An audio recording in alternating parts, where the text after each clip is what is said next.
Hi everyone and welcome. Today I'm going to talk about the other 2021 new releases that I've tried over the course of the year. Because if you're unaware, this is actually part 2 of this mini-series, you could say, and I will link part 1 in the cards up above and down in the description box below. Now you can watch this in any order you want, because in the first video I'll talk about 8 books that I tried, and in this video I do the exact same thing, and I will tell you whether or not I would recommend them to you.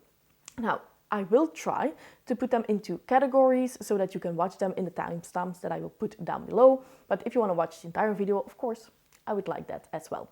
I read mostly adult fantasy, and this list is no exception. 7 of the 8 books that I'm going to talk about are in the adult fantasy category, and 1 is adult sci-fi. So without further ado, let's get into the list. And the first type of books that I'm going to talk about are fantasy books with a lot of intrigue. Most of them have political intrigue, but some of them have an additional layer of mystery. The first book is The Mask of Mirrors by M.A. Carrick. This one came out in the beginning of the year, and the second book already came out in December. So this is pretty hopeful for the entire trilogy, the Rook and Rose trilogy, that the third book and the final book will hopefully be released either next year or the year after that. I really enjoyed this book, but it's pretty dense. It's 600 pages, but it feels like a lot more because a lot is going on in this first book. In this book, we have a Venetian type setting, which I quite enjoyed, and we are following a con woman named Ren. Ren is trying to wiggle her way into a noble family, pretending to be their long-lost niece. And she thinks that this will bring her wealth, but unbeknownst to her, this family is actually having some financial difficulties. I really like this because you are following Ren, but you're also following some members of this noble family, so you know everything. You know that Ren is a con woman and not their long-lost niece, but you also know that they are having financial difficulties. So it's very fun to get into these POVs who don't know everything. But this can be already a little bit confusing because Ren is taking on different personalities depending with who she is at that moment. If that isn't enough, this is a Venetian type setting, and you do have a council here of different noble families that have different charters. So you do have a little bit of political intrigue as well. We also have an entire group of people that are treating as second-rank citizens, which is something that I quite enjoy in fantasy books. And we have a Zorro type character called the Rook, who is taking the side of these poor people. Now, it's called the Rook and Rose trilogy, so of course he will play a pretty big role, but it takes until the end of the book before we know who he is. So this is an additional layer of mystery. If that isn't enough, we also have a very interesting magic system. This is with cards, and laying these cards can predict the future and also give you more information about the past. I do wish that they would have given more information about this magic system, because you're getting enough that you're not just going to glance over it and you are going to think about it, but you're not given enough to the point that you can actually understand and follow everything that's going on. You need to have the explanation time and time again. So I do wish that we had a little bit more information about that, but maybe that happens in the second and in the third book.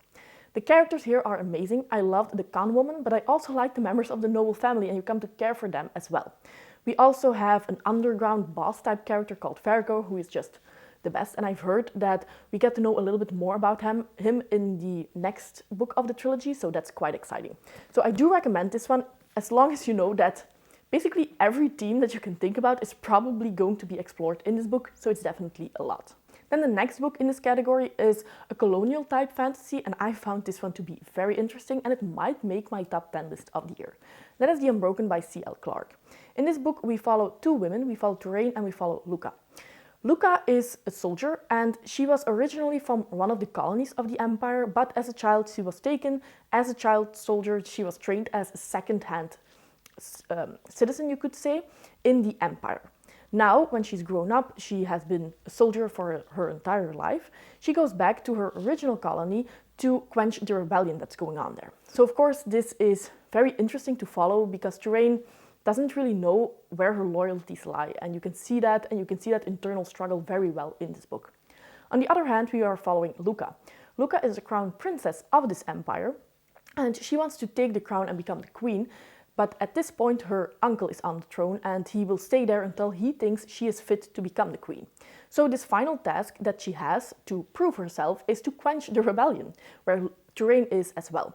So we follow these 2 women, and I think that I at least came to love them. You also have a sapphic romance in this book, which I thought was developed very well.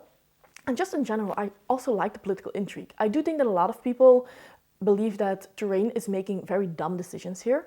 And I can see that, but I also think that it fits her character. She is having this internal struggle. She has been raised as a soldier. She hasn't been raised as somebody who's very good in political intrigue or in tactics. So that she is making some mistakes is pretty natural, and I do think that it fits her character. What I didn't expect was that I was going to love Luca as much as I did. So if you like colonial type fantasy that hits very close to home, very close to our own world, and if you like a character-driven story, then I would definitely pick this one up. This is the first in the Magic of the Lost series, and I do think that the magic here is pretty low, but that it will be more in the second and maybe the third book. Here we actually have a magic that is lost, Magic of the Lost, and we have some characters that are trying to find this magic. But I think that most of all this is about politics, this is about colonies, and about what that does to people. So really enjoyed this one. I know that not everybody is going to like it, but especially if you like character-driven books, I do think that this will be your cup of tea. Because as far as the plot goes, not a lot is going on. You do have some action. Of course, you have fighting. This is a rebellion type story as well, but it goes pretty slowly, and we do really zoom into what all of these fights mean for the characters that we are following, which is something that I absolutely adore. And then the next book that I have on the list is one that a lot of people absolutely adore and say that it has a lot of amazing political intrigue, but I DNF'd it. I have seen that those people usually dislike The Unbroken, so maybe that's why, maybe you either like one or the other. However, I've also seen people who give these two books 5 stars, so maybe it's just me. But that is The Counselor by A.J. Beaton. I just couldn't get into this one. It's a standalone, but I have heard that a sequel is coming out either next year or the year after that. In this one, we follow Lysandre. Lysandre is the palace scholar, and after the death of the queen, who was one of her best friends as well, she is appointed as the counselor. Her task is to appoint the next monarch, but behind the scenes, she is also trying to figure out why the queen died and if somebody is responsible, maybe with the use of magic.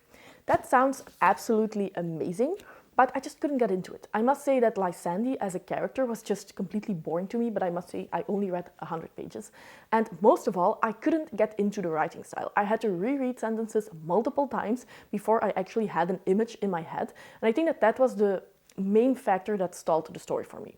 I must also say that the characters and the political intrigue were not to my liking, because I couldn't really recognize characters. All of them felt the same for me. You have Lysandre, and Lysandre distrusts most people, most noble families. She thinks that everybody has something to do possibly with the death of the queen, and I think that these different characters are not really explored enough. They are not made unique. So for me, I couldn't really recognize, okay, about who are we talking now?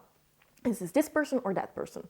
I also think that the magic, as far as I could see for these first 100 pages, wasn't really interesting, wasn't really to my taste. So all in all, I just couldn't really enjoy it.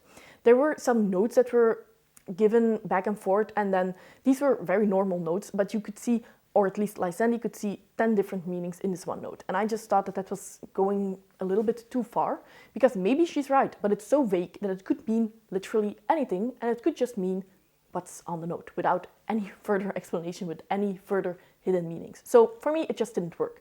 But for DNFs, I always say, go and look for a full review, because maybe the first 100 pages are rough and then afterwards it's amazing all of a sudden.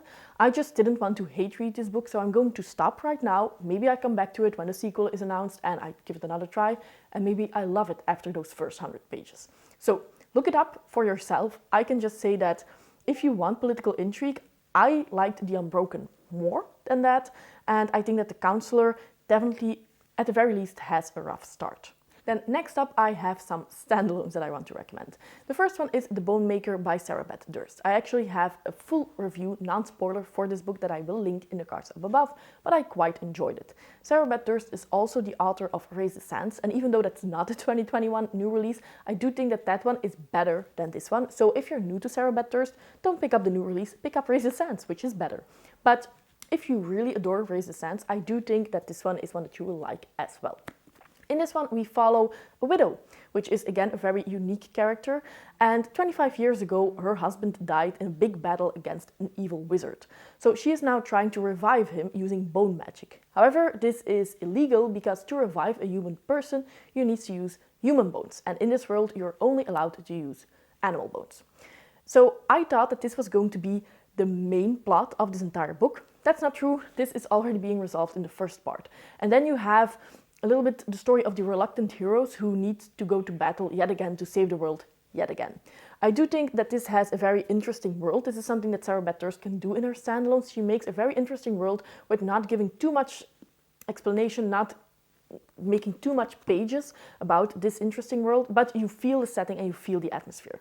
I really enjoyed the magic in this one. Bone magic, you have 3 types of bone magic, so it's a little bit of a hard magic system, but it doesn't feel scientific, which is something that's just a sweet spot for me personally, and I quite enjoyed the characters. I do think that the main character wasn't the best, and I like the main character in Raise the Sands a lot more, where you follow a mother, and I also think that how they portrayed mental issues and how the characters dealt with somebody who had some PTSD, I don't think that that was the best. So it has some issues, it has some maybe plot points that are not super realistically handled, and I do think that Raise the Sands does that better.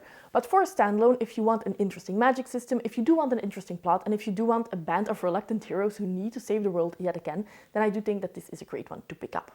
Now, after that, I have one of my favorite releases of the year. This is definitely going to make my top 10 of 2021, and that is The Witch's Heart by Genevieve Kornichek.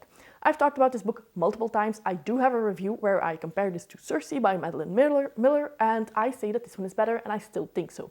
This is a Norse myth retelling, and in this one we follow Boda, who is a Norse witch, and she became one of the wives of Loki. Absolutely love this one.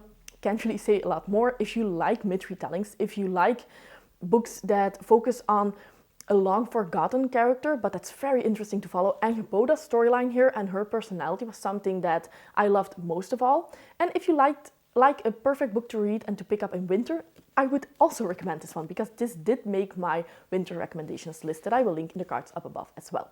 So you need to pick it up. I can't really say anything more. And then the last one is also one that I talked about in my winter recommendations list, and that is Midnight in Everwood by M.A. Kuzniar. This is a Nutcracker retelling, and it's pretty thin, it's a very fast read, it's not dense at all, it's actually pretty simple, and it was fine. I do think that there are better books out there. If you want to pick up a new release anyway, if you love the Nutcracker and you would pick up any retelling of the Nutcracker, then yes, pick this one up. For winter recommendations, for standalone recommendations, for fairy tale-esque books, I do think that there are better ones than this one.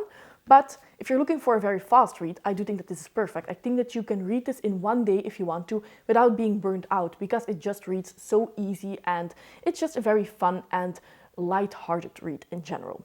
So again, if we go over the 2021 releases and I say, yes, you need to buy this one, get on the hype train, then this one wouldn't make the list. I think it's a fine book, but nothing more, and I do think that there are better books that came out in previous years. Next up, I have a book that I've heard a lot of people rave about, but I DNF'd it. So as always, I would say, look up those other reviews of people who read it in completion. I only read 150 pages and decided that it wasn't really worth my time. And that is The Black Tongue Thief by Christopher Buehlman, which is the first in a new series, and I think that the series is called The Black Tongue Thief. Now, this one isn't bad by any means, but by 150 pages, it couldn't really grip me. I had a lot of other books on the list and I decided to let it go for now. Might I pick it up afterwards if the second book comes out and a lot of people are raving about that one? Yes, it could be. But for now, I don't think that this is worth your money as a new release, best thing ever. I do think that there are better books out there, maybe new releases, 2021 new releases, as well as older books and books that came out prior. In this one, we follow a black tongue thief called Kinch, and he owes the guild a lot of money because they have trained him as a thief and now he needs to pay back his education. But he's not really doing that well. On the other hand, we are following a warrior, and she is looking for her long-lost queen that got lost after the Goblin War. So these two people team up. We have the black tongue thief who is going to get money if he helps find this long-lost queen. I didn't really care for the plot. By page 150, we had a couple of side tracks that just didn't really mean anything for the main plot. So for the main plot, at page 150, I didn't care. I didn't know where this was going at all.